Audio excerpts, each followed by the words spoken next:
மழை வெள்ள பாதிப்புல கடலூர், விழுப்புரம், திருவண்ணாமலை, தமிழ்நாட்டில் மொத்தம் 38 மாவட்டங்களில் 36 மாவட்டங்கள் பாதிக்கப்பட்டிருக்கு. ஆனா ஒரு கடலூருக்கும் விழுப்புரத்துக்கு மட்டும் 1000-2000 கொடுத்து விட்டு மற்ற இடங்களில் எல்லாம் எந்த நிதியும் தராமல் வஞ்சித்த இந்த திமுக ஆட்சியை நம்ம திருவண்ணாமலை தொகுதி மக்கள் சார்பாக வன்மையாக இந்த நேரத்தில் எங்கள் கண்டனங்களை நாங்கள் தெரிவித்துக் கொள்கிறோம். இப்ப பொங்கல் வரப்போகுது.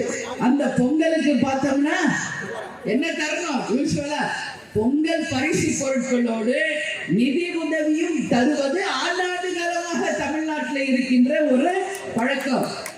அதிமுக ஆட்சியில் இருந்த போது 2500 ரூபாய் கொடுத்த போது இந்த திமுக காரங்க என்ன சொன்னாங்க? இருக்கிற விலைவாசியில 2500 பத்தாது, 5000 ரூபாய் வழங்க வேண்டும் என்று வாய் கூசாம பேசுறாங்க. இன்னைக்கு ஒரு 500 ரூபாய் கூட வக்கில்லாம ஒரு ஆட்சி நடந்து கொண்டிருக்கிறது. ஏன்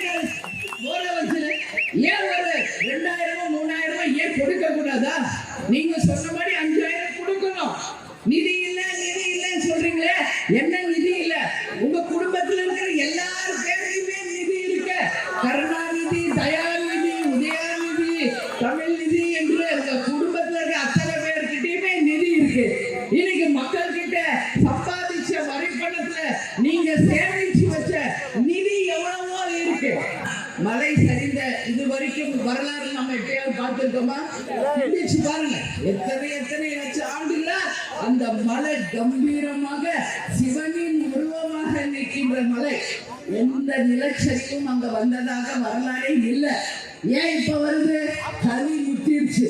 அதர்மம் ஓங்கும் போது தர்மம் நிற்கும் சொல்லுவாங்க. இன்னைக்கு கலி முத்துனதுனாலதான் சிவனே அங்க வீட்டில் இருக்கிற அந்த மலையே இன்னைக்கு சரிந்து விழுகின்ற ஒரு அவலத்தை நம்ம பார்க்கிறப்போ ரொம்ப மனசுக்கு கஷ்டமா இருக்குது. எனக்கு திருவண்ணாமலையில இருக்க எங்க கார்பரேஷன் தானே, இங்க ஒரு மாநகராட்சி தானே. இந்த மாநகராட்சியில ஏதாவது ஒரு தரம் உயர்ந்திருக்கா? உங்களுக்கு நல்ல தண்ணி வசதி இருக்கா? சாலை வசதி இருக்கா?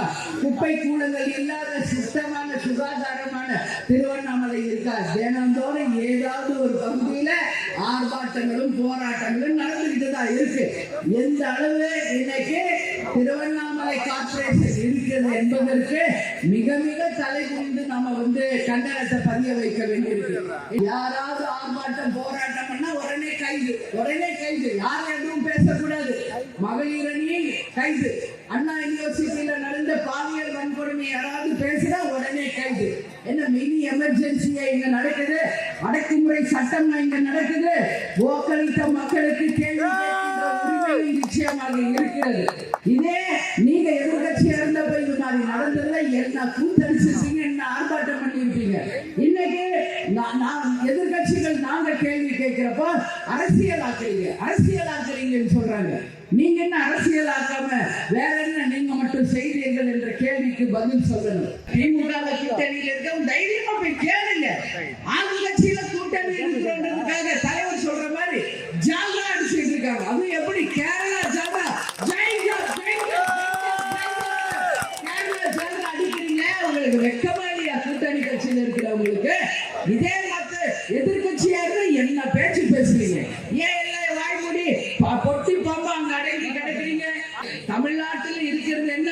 ஒண்ணு டாஸ்மாக், ஒண்ணு கள்ளச்சாராயம், இல்லைன்னா போதை, இல்லைன்னா பாலியல் வன்கொடுமை, இல்லைன்னா லஞ்ச ஊழல், இல்லைன்னா கட்ட பஞ்சாயத்து. இதுதான் நடந்துகிட்டு இருக்கு. பாதிக்கப்பட்டவங்களுக்கு நிவாரணம், அதே மாதிரி அந்த பிரிட்ஜை உடனடியாக கட்டி தரணும்.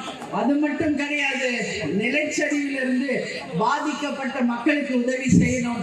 பொங்கலுக்கு வேண்டிய அத்தனை பொருட்களும் மக்களுக்கு நிதியோடு வழங்க வேண்டும். பாதகம் செய்பவரை கண்டால் நாம் பயம் கொள்ளலாகாது பாப்பா.